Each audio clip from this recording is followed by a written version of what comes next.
diri karon sa Lapaan Dam entrance para mag-conduct og final inspection sa proposed Lapaan Dam 3. Andun siya sa MDRRMC funds project.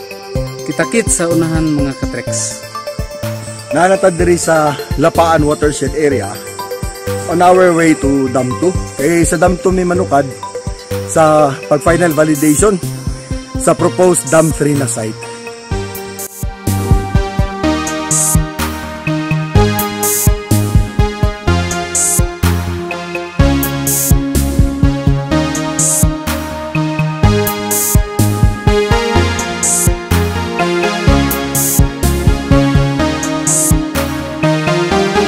Nanagid mi diri sa Dam 2. Doon nami dito sa proposed site para sa Dam 3.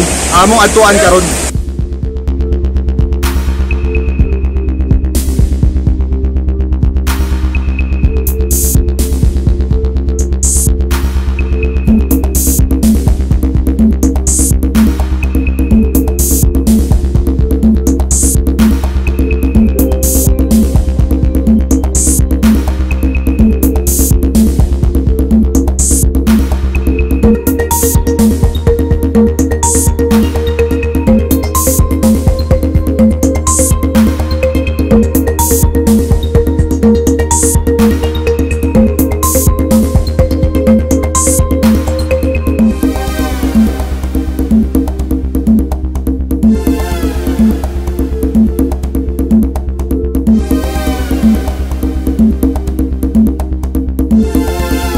Kauban na to karon taga nga to ang engineer sa division head sa construction division.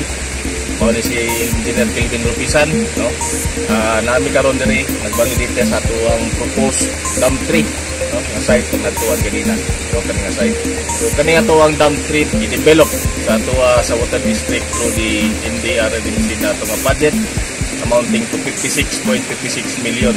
So kani siya nga project is a dam na construction na to which is resilient, no? Resilient na siya sa calamity, kadako-dako na ni nga impounding system sa tuwang patubig nga muhatag og supply line sa tuwang Kinapawan City. So kani siya nga patubig na to is surface water din gyapon ni siya from Saging watershed, no? Kani siya mo impound sa kaning volume so helpful continuously i-construct with the clarifier and population na to diya sa ubos nga bahin. Kana siyang clarifier and population is a treatment plant for the turbidity. Then mo ni mo gamit ato karon sa pag limpyo in case na natay turbidity sa water supply.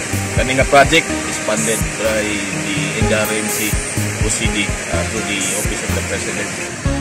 In coordination po ni siya sa ato ang luwa, maputo atong head agency nitabang sa tuwa pag akuha na po ni